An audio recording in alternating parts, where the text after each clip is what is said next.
if you feel like it just keeps coming back to your mind, like I should start a channel, like I've got something I really want to share. I know your time is also very, very valuable, especially if you're a mom. It is a good idea if content can live on for a while. Like you're trying to help them get a win and you're kind of the guide. And that's the great thing about YouTube. It helps me level up, but it also helps me get over myself. I hope this video talks you into doing YouTube if you are supposed to do YouTube, if it's a good use of your time, if it's going to be profitable for you. And then I really hope this video talks you out of doing YouTube if it's just not really going to be a good fit long term, and if it's just really going to end up wasting your time and being a frustration to you. So first I'm going to tell you my story. Next I'm going to tell you why, in my opinion, I think YouTube is a million times better than Instagram and why I actually quit Instagram. 3, I'm going to give you some advice to get going, my advice for basic equipment to get started. And the 4th thing I'm going to tell you is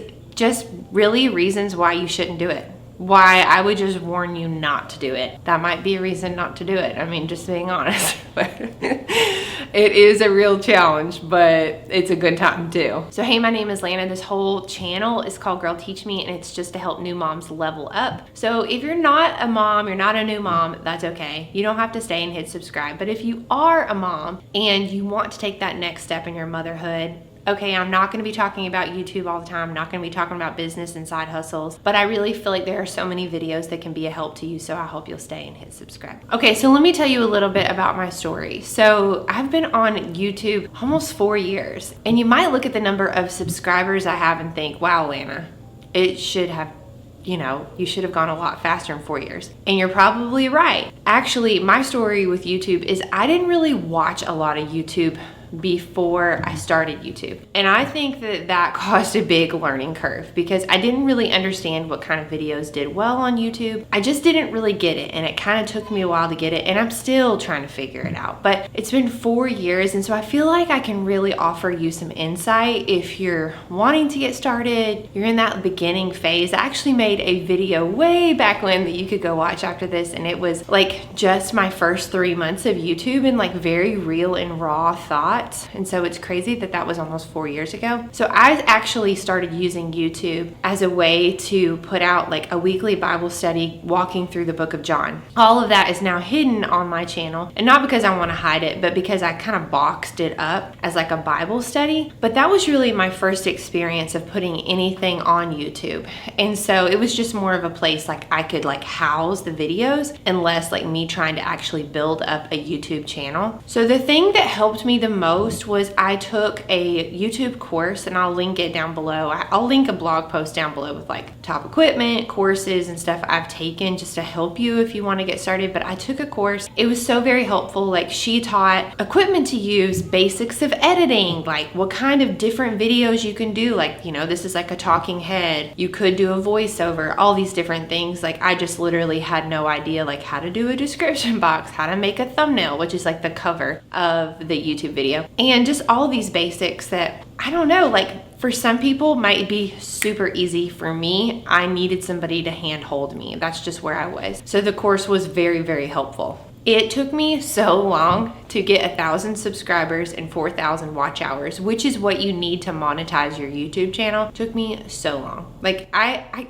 really can't remember how long it took me, but I think it took me at least over 2 years. So if that feels like a really, really long time to you, it's because it is. They say that you make 100 bad YouTube videos before you make one really good YouTube video, and I'm not even sure I've still made like a really good YouTube video. But what I feel like I have figured out that I think is a secret sauce of YouTube, and I'll talk more about it later, but I feel like I love YouTube because I think the people that show up on YouTube are the learners, and I really want to help the learners. I want to help those mamas that really want to level up their motherhood, and so I think YouTube is such a fun place for that, and that's one reason I think it's better than Instagram. So here I am on YouTube. At this point, I have 23,000 subscribers. I try to put out 2 videos a week, and I have some help with my editing. I used to do all of my editing myself, and it just got to the point where I'm about to have my 6th baby at Christmas, and I'm just like, okay, if I want to keep going, I really love the editing part. It's very creative for me, but I probably need to let some things go if the heart of what I'm trying to do with YouTube is to be a help to other moms. I kind of had to just get to this point where I was willing to let editing go. Okay, so let's talk about why I think YouTube is better than Instagram. I think they're just scrolling. I think that it's like a habit. They open their phone and it's just like that kind of like me time or dead space time. And I don't think that they're always in the place that they really want to learn. I think they're just like, the day-to-day is just taxing and they just want a mental break. I personally don't think that my strong suit was giving people like a 5 to 15 second sound bite that could really help them level up. Like, I feel like I do better long form. For me, it was really splitting my creativity. But here's the main reason why I think YouTube is better than Instagram, especially in the long run, is because there's a bigger dip to get going. So there's a book called The Dip, and he talks about how when you get started on something, you're really, really excited, and then you kind of go through this valley of despair as you try to figure things out. And there's just a higher barrier to entry. You have to learn how to edit. You have to figure out YouTube as a platform. You've got to get some equipment. I'm going to talk about that and how I think that you can just jump right in. But overall, you're going to have to invest more than you do with Instagram. Instagram, almost everybody has a phone. They can whip it out, they can figure it out, and I think a lot more people understand it, and so it's a lot more saturated. The other thing is it feels like it's a daily thing. Like, it's a thing you have to keep up like daily.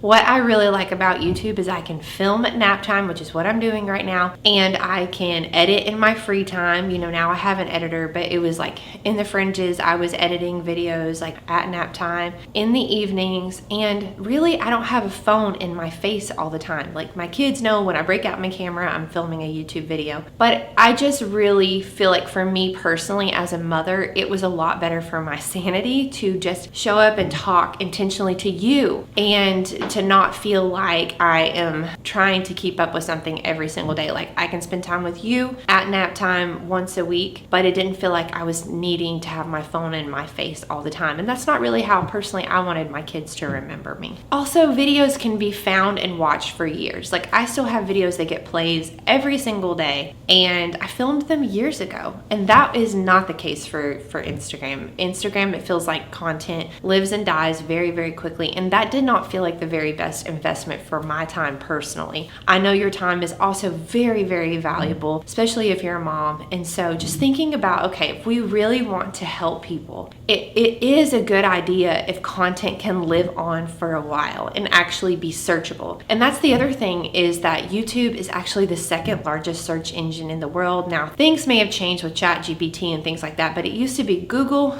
YouTube. YouTube is owned by Google, and then actually Pinterest, which is so fascinating. So it's just a really smart use of time, in my opinion. So let's talk about some advice to get going. First, I think obviously knowing who you want to talk to. Who do you really want to help? Who do you think you can help right now? For me, I am a mom who, my oldest son is 11 and I'm about to have my 6th baby. Sure, I could try to help all moms, but really I feel passionate about helping new moms, especially moms who are Christian moms, level up. Like, that is exactly who I'm trying to talk to, is a mom who's like, you know what, I don't always feel like a great mom, but I know that I can do better and I want to do better. And there's gotta be some ways I can level up. And so let me go hear from Lana and see if she can give me some tools, some strategies, some ideas to take steps forward in her motherhood. So that's who I'm talking to. But with all your past experiences and talents, there is somebody uniquely that you would be best fit to talk to. Usually it's somebody a step behind you. I mean, sometimes, you know, it's great to have somebody who's been going for 10, 20 years and they're an absolute expert, but they've also kind of forgotten what it's like. Like, I have not forgotten completely what it's like to be a new mom. I can still feel that pain. It's hard, you know, and we're really trying to help people with their pain. And so think about who you can help and just get started. The second thing is just to use what you have. Truthfully, I filmed like 25 of my first videos with my iPhone. I didn't even have a tripod. I stacked it on some books in the window. I didn't even have a microphone. It gave me great light and it helped me get going. I think a lot of times we waste the most time getting started, kind of like like a rocket wastes the most fuel getting up off the ground. Like I can't even, it's like a crazy amount of percentage of fuel. Like I think like 70% of a fuel just to get the rocket up off the ground. And so getting going is usually the hardest part. And I think it's because we're overthinking it, but really not a lot of people watched my videos in the beginning. They just didn't. So just take the pressure off that you don't have to be perfect. You're just trying. So just so you can get started making videos with very specific problems to solve and, you know, really helping them to be the hero. What do I mean by that? Like you're trying to help them get a win and you're kind of the guide. You're just a couple of steps ahead of them on the path. Like I was talking about, sometimes the expert has really forgotten what it's like to transverse that earlier part of the trail. So you're actually the best fit if you're just helping somebody who's a season behind you and you're solving a very specific problem. It's a great way to get started. And the other thing I would say is just have in mind different ways that you can make money from YouTube. Sure, you can wait till you have 1,000 subscribers and 4,000 watch hours, but also there's a lot of different ways you can monetize YouTube. YouTube is really just a great marketing machine in many ways. So maybe you have a website and you want to get ad traffic, or when you get traffic to your website, you get ad revenue. Like you could have a video and then point people to your website. You could sell printables, downloadables, you could sell courses, and you don't have to necessarily wait to hit those numbers. But even when you do hit those numbers, I mean, you would be surprised. I have friends who have a lot of subscribers, like way, way, way more than me. And you would think they're raking in thousands and thousands of dollars every month, and they're just not. Like some people do extremely well just through the AdSense money, but a lot of times it's just one stream of income. So get your wheels turning on other ways you can make money. Of course, there's affiliates, like I said, but the main way I'm making money is through my course at this point. But hopefully I'd like to send more people to my website because that's something I'd like to grow. So just kind of have in your mind other ways to monetize. Okay, and so let's talk about why I would suggest not to do YouTube. I would suggest that you not do YouTube if you feel like you don't really want to put in the work to learn. Like if it seems a little bit too overwhelming, if you're even just kind of shy being on camera, or the vice versa, if you're kind of like struggle with self-obsession where you're gonna make it all about you. Really, I think the best YouTube channels help the viewer feel like a hero and help the viewer succeed. I think those are the best channels. Of course, there are channels that have done really well where they just kind of show you their life, but generally they are sprinkling in nuggets that do improve your life. So if you just kind of got to get over yourself in essence. And that's the great thing about YouTube. It helps me level up, but also helps me get over myself. So I would say just don't start YouTube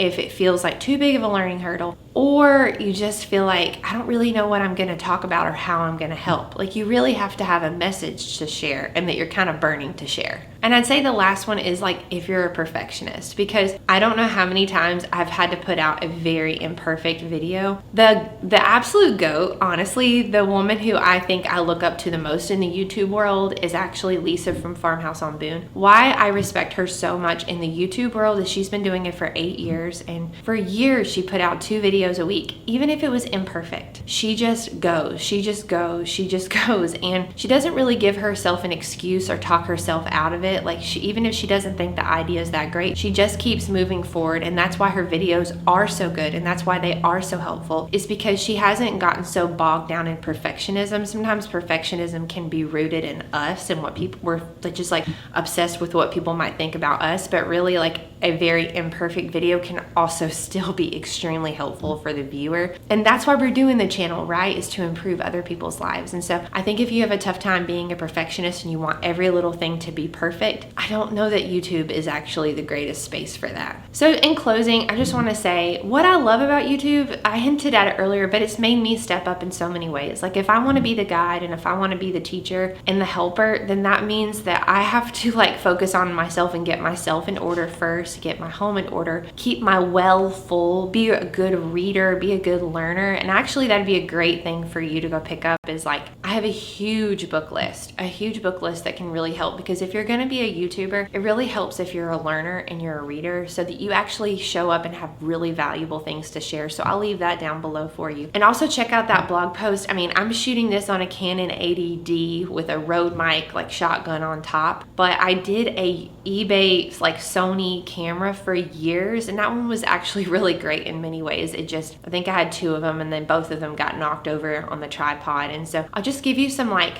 very basic equipment ideas in that blog post, share the course that I took to get going, and maybe a couple of extras that I didn't share in this video. But I just have to say, like, if you feel like it just keeps coming back to your mind, like I should start a channel, like I've got something I really want to share, I would just say start, try, put out a very imperfect video. Don't worry about it, just get going. Like I said, you're gonna waste most of the time at the beginning getting going, overthinking things. Don't overthink, just do. And I think it can be a really sweet side hustle, but also just a really great outlet as a mom. I love sitting down at nap time, sharing with you, trying to help you succeed. It actually brings so much joy and meaning to my life. So I want you to feel that same feeling too. It's a great feeling. So if you're a mom who wants to be more intentional, I hope you'll stay and hit subscribe, and I'll see you again in the next video. It's so unnecessary dwelling about the past, 'cause I know that God is good, He led me to where I'm at. Sometimes I feel like giving up, you're giving in,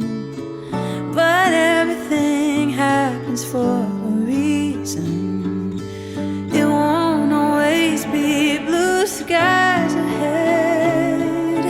Sometimes you might need a helping hand, just like iron sharpens iron, making me stronger, calling me higher.